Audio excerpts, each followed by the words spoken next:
Because I think people, when they read it in the paper, when you hear about it online, when you hear about it through word of mouth, you don't really understand how this affects the victim. So we asked quite a few victims, victims of the assault, to come here today. We had statements from several. We have a couple, 3 that are here in person. But you have to understand, and this is the thing that really bothers me, but makes me feel like these people are everyday heroes. To be asked after something like this happens to you to come to an event in front of all the press and all of these people and talk about your assault, that takes a lot of courage. And so I'm just really happy that the people that came here today are courageous, and the ones that sent letters and wanted their voices heard are going to be represented today.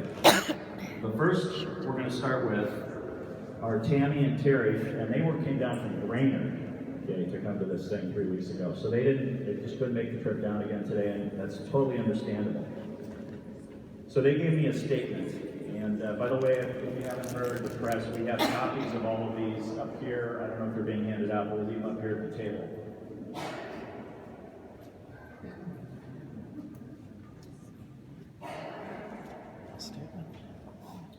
And by the way, just so you know,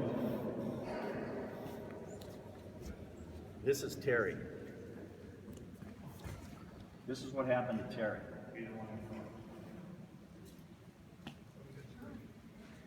This is what happened to Terry. I mean, it's unconscionable to me that somebody would have that happen to them.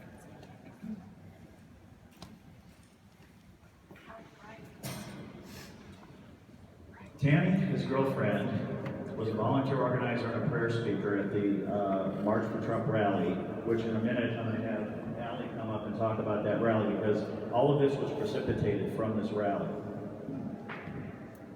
Unfortunately, and then Tammy, she's calling it the M4T rally, so I'm assuming the March for Trump rally, over our leaders, citizens, the state and nation. She did the closing prayer of unity at the rally, for those of you that were here. That's what Tammy is. Her boyfriend Terry, a Vietnam vet with previous security experience, along with Conrad Jackson, an Iraq and Kosovo veteran, offered to help with security at the rally. Shortly after the rally event started, it was apparent that a group of violent anti-Trump agitators came to infiltrate and disrupt our peaceful rally to exercise their for us to exercise our First Amendment right. The group clearly had a premeditated plan, including violence, as they chose to hide their faces with bandanas, scarves, masks, and even goggles. They came equipped with industrial-grade mace and pepper spray. These criminals started their disruption carefully, trying to flood the rotunda with noise so the important speakers could not be heard. They then grouped together and attempted to move down to the first level, where violence broke out on the stairs.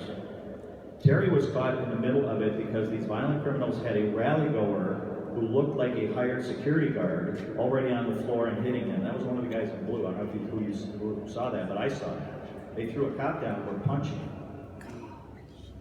Thankfully, Terry was able to pull this victim away from the violent criminals and also one of the agitators so the police could restrain him. During this time, Terry was a victim of being tased multiple times, along with being maced by these violent criminals.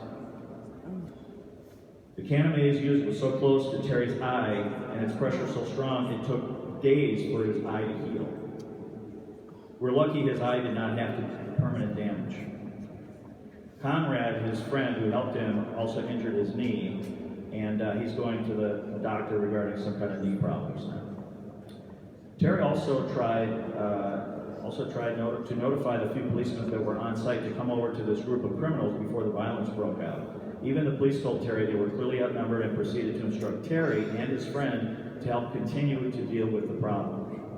After the rally ended, we were thrilled to learn that 6 were arrested and 5 of the 6 are pending criminal charges. We are now in absolute shock to learn that they were all released without being charged. This violence was clearly premeditated. At a minimum, felony assault charges are in order. Not to mention the illegalness of setting a military-grade smoke bomb off in a government building. Also, the 6 arrested here is still an individual responsible for tasing who hasn't even been arrested yet, even though many videos show him tasing somebody. If the violent, unlawful behavior is allowed to continue without repercussion, we are headed down a very dangerous path of lawlessness. Terry and I stand in agreement to demand these criminals are charged and prosecuted. We demand justice and that our right to exercise the First Amendment peacefully are protected, even though they do not align with the views of others. May God guide us all to stop this madness. It is time to unite and restore accountability and enforce the laws. God bless our leaders, military, police, first responders, and all who desire a peaceful nation.